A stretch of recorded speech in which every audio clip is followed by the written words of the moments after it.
Oi, gente, tudo bem? Espero que estejam todos bem diante do ocorrido, diante de tudo isso que tem ocorrido no Brasil e no mundo, certo? Bom, meu nome é Márcia Verônica, eu faço parte da Rede Futuro VIP, sou professora de língua portuguesa e literatura, tá? O conteúdo proposto hoje é para literatura, para a segunda série do ensino médio, em que nós vamos falar de romantismo em Portugal e romantismo no Brasil. Essa matéria, ela está no primeiro caderno, ou primeira apostila, ou primeiro livro, né, como preferirem, desse primeiro trimestre, tá? Então, tudo que eu falar aqui, vocês terão em mãos, tem como ler em casa com os livros, tá? Com as apostilas, certo? Bom, primeiro eu quero falar do romantismo no contexto geral. O que é o romantismo nesse contexto geral, né? Primeiro eu quero dizer que quando eu falo de romantismo, eu não estou falando do romance, do romance entre homem e mulher só. É claro que existe, né? Vai existir essa questão do sentimentalismo, que é uma das características importantes do romantismo. Mas não é só isso, tá? Existiam várias coisas nessa época, várias revoluções estavam existindo nessa época, exílios. Então o homem estava muito angustiado, com saudade da pátria, com saudade da família. Não era só homem e mulher, não é essa questão só de homem e mulher. Bom, em contexto geral, como eu já havia falado, o romantismo ele deu-se início na Alemanha, tá? Por volta de 1825, mais ou menos, né? E foi, na verdade, contra o racionalismo da época, né? E contra também a estrutura clássica, porque existia uma estrutura clássica rigorosa para poemas, para os escritos. Na época, eles queriam quebrar com isso aí, acabar com isso aí, tá? E relacionando, tá, as características gerais do romantismo, o romantismo ele veio fazer essa quebra. Então, quando eu falo de romantismo no geral, tanto na Alemanha quanto em outros países da Europa, no Brasil, eu estou falando de características gerais. E uma dessas características era o sentimentalismo, tá? O romantismo era sentimental, tem esse cunho sentimental, né? Era amor à pátria, não era só amor à mulher, é amor à pátria, angústia por estar vivendo tempos difíceis, né, que não são diferentes hoje. Então, nós temos várias características românticas que vai servir para todos os países, né, tanto da Europa quanto não, e que vai servir como base de estudo para a gente. Bom, uma dessas características importantes era a liberdade criativa, né? Eu preciso criar. E para eu criar da maneira que eu quero criar, eu preciso ter liberdade. Quando eu fico preso a soneto, quando eu fico preso a estruturas rígidas, eu não consigo criar. É muito mais difícil criar.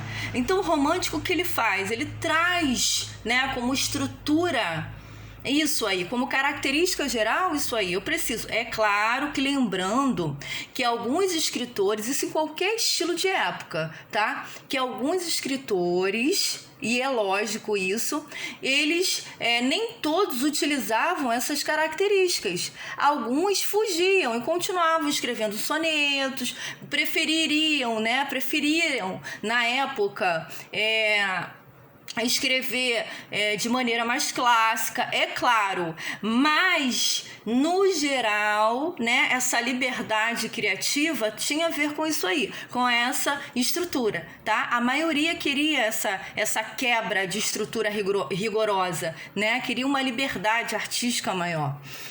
Sentimentalismo, como eu já falei, o romântico, né? O romantismo ele trouxe esse sentimentalismo. O sentimental é importantíssimo, por isso que lá na Alemanha, lembra que eu falei? Eles queriam quebrar com o racionalismo, porque sentimentalismo é importante, é como base do ser humano, né? O ser humano ele tem como base essa questão do sentimental. Então, o sentimentalismo foi bem aceito no romantismo, tá? Subjetivismo.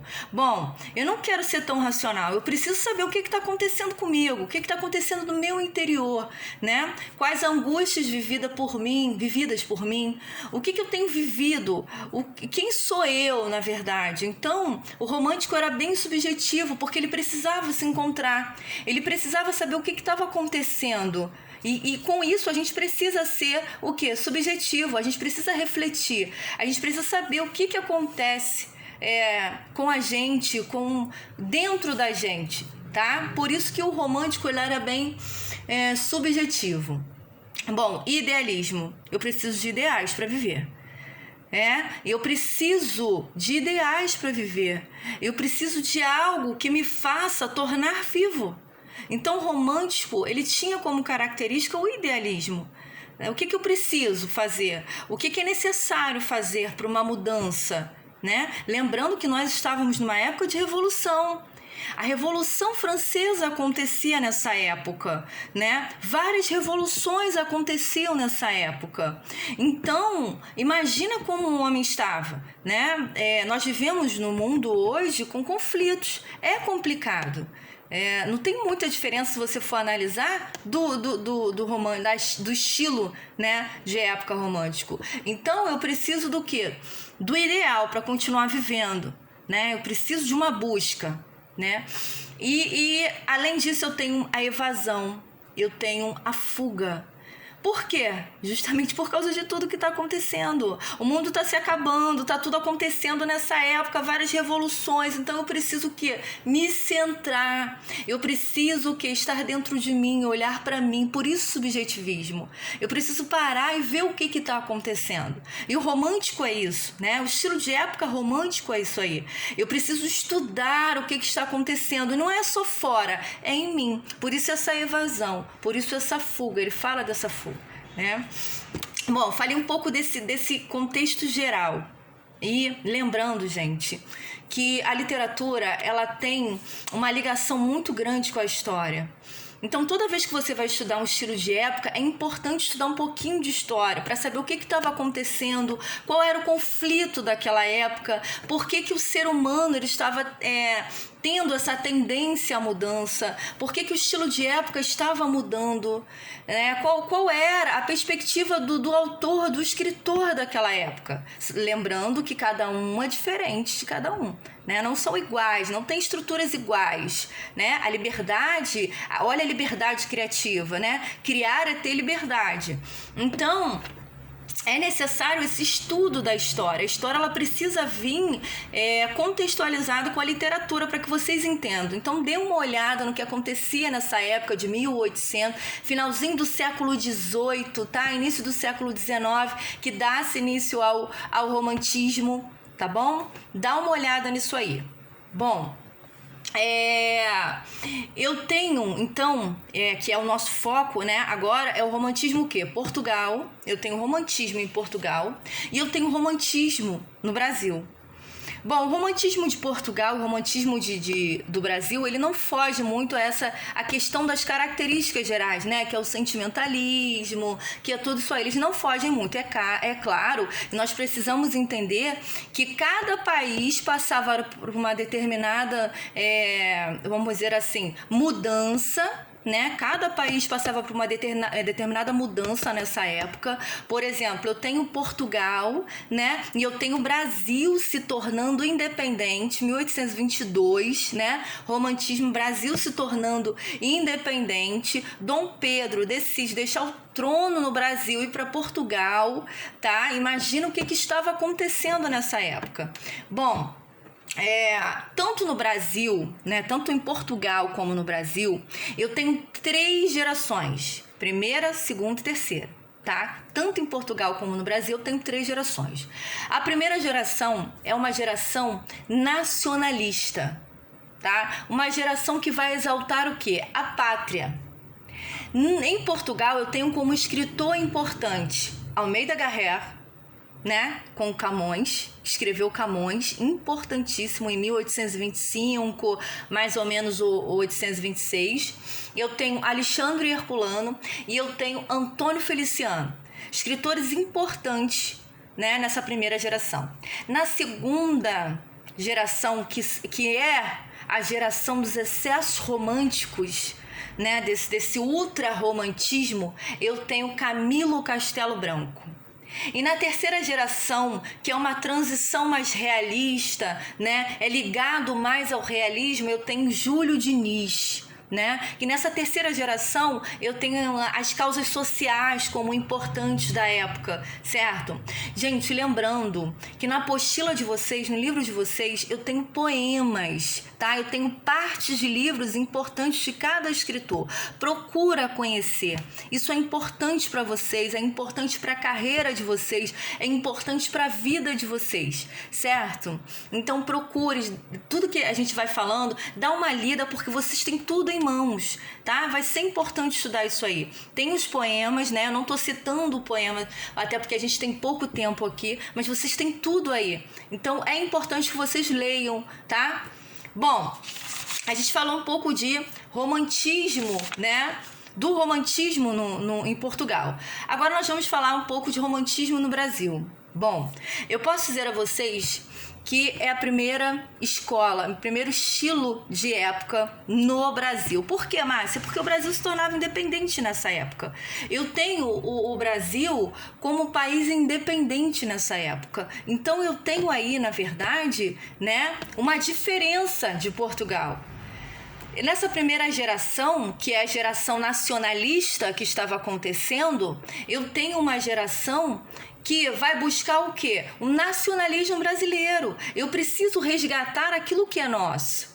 E o que ele faz para resgatar aquilo que é nosso? Né? Porque o romântico, o que ele fazia? Ele buscava cavaleiros medievais da época, homens importantes que lutaram em favor da pátria. E o que o Brasil ele vai fazer? Ele precisa de alguém importante. E quem era importante para eles naquela época? O índio. Então o índio ele é exaltado nessa primeira geração nacionalista no Brasil, né? Ele precisava ser exaltado. Então, o índio ele acaba sendo o quê? Exaltado.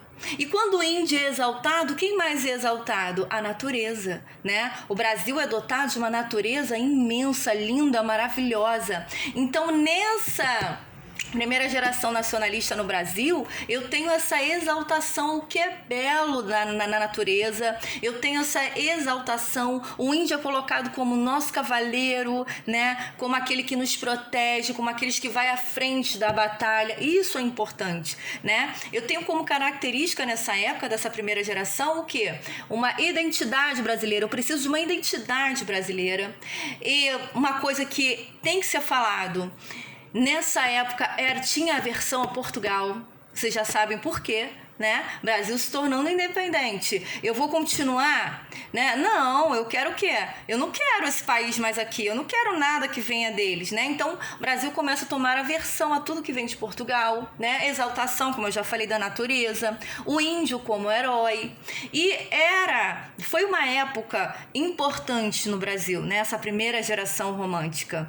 Eu tenho Gonçalves de Magalhães, que escreveu, né? Um escritor importantíssimo, poeta importantíssimo, que escreveu com a sua primeira obra, Suspiros Poéticos e Saudades. E eu tenho Gonçalves Dias. Gente, quem estuda, tá? Quem está estudando agora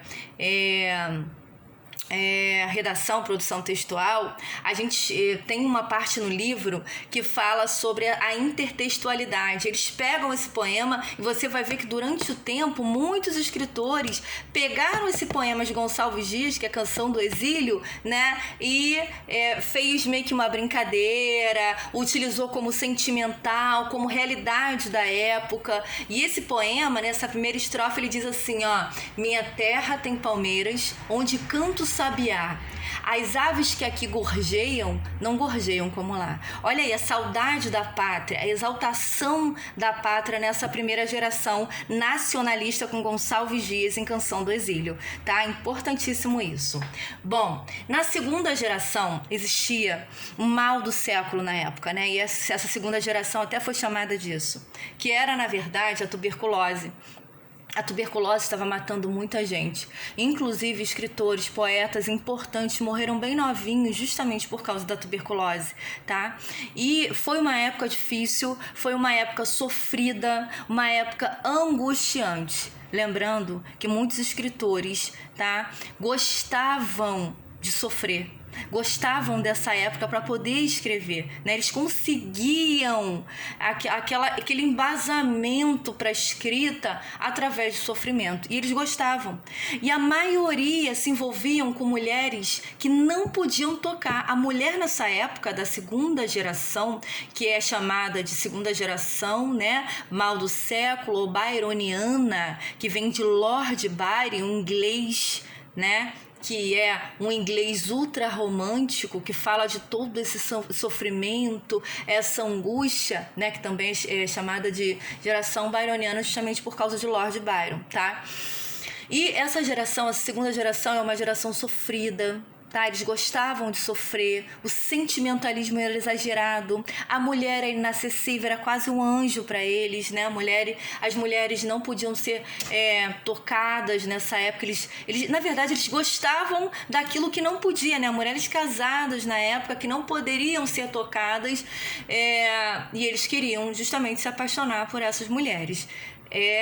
Bem sofrido, né? Mas muitos gostavam desse sofrimento, apesar do que acontecia na época, tá? Porque essa questão da tuberculose, da doença, era bem grave mesmo, matava muita gente. E eles, a maioria, não tinha perspectiva de vida. Muitos morriam com uns 30, até 20 e poucos anos, tá bom? Bom, essa terceira geração no Brasil é uma geração, vamos dizer assim, é uma transição, né, para o realismo. A gente sabe, ou não, né, mas alguns já têm algum conhecimento, que depois do romantismo vem o realismo, né, o realismo-naturalismo. E nessa terceira geração eu já tenho essa transição do romantismo para o realismo. Porque nessa terceira geração, com Castro Alves, um dos principais escritores dessa época, a luta era por causas sociais, tá? Lutas abolicionistas, né? Abolição da escravatura. Castro Alves até tem uma obra que é chamada de Navio Negreiro, né? E assim, na verdade, é uma questão muito importante, era na verdade uma questão muito importante na época, tá? Essas causas sociais, a busca pelo melhor para a sociedade, porque a sociedade era sofrida, né? A questão eu tenho a liberdade, mas eu tenho a liberdade no papel, eu não sou realmente livre, e a maioria sabe que isso acontecia, né? A liberdade era o quê? A liberdade era no papel, mas muita coisa ali deixava de existir, deixava de acontecer. E nós precisávamos de o quê? De alguém que lutasse por nós. E alguns escritores faziam isso, como quem? Como Castro Alves, né? Ele lutou em busca dessas questões sociais, tá? Mas só que Castro Alves, assim, ele não escreveu só em relação a questões sociais, não, é importante dizer isso, tá? Ele falou também, ele tinha muito o poema lírico amoroso, só que a mulher para o Castro Alves era diferente, tá, do que daquela geração romântica sofrida, que a mulher era inacessível, né, que não se podia tocar na mulher. Para Castro Alves era um pouco diferente isso aí.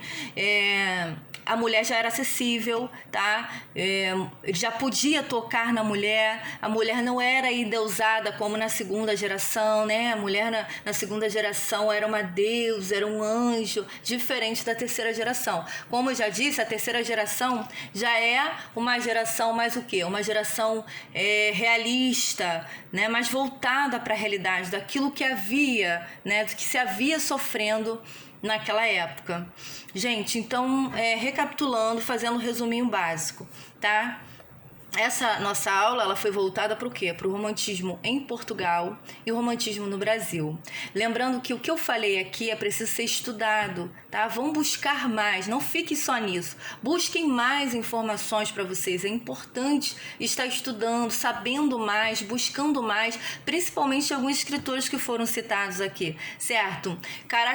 Vamos recapitular as características principais do romantismo, ó. Sentimentalismo, subjetivismo, né? Exaltação, nacionalidade, tá? Quebra da racionalidade, certo? Fuga, ao que estava acontecendo na época, lembrando que era uma época de revolução, de sofrimento. No Brasil, o Brasil estava se tornando independente em 1822, não podemos esquecer isso aí. Então, se o Brasil se tornava independente, eu posso dizer que o romantismo era o primeiro estilo de época do Brasil, tá? Porque o Brasil se tornava independente nessa época. Então, eu tenho, vamos dizer assim, uma realidade diferente de Portugal e Brasil. Vamos buscar mais, vamos conhecer mais, tá certo? Por hoje é só, tá? Espero revê-los logo, logo. Beijo, fiquem com Deus.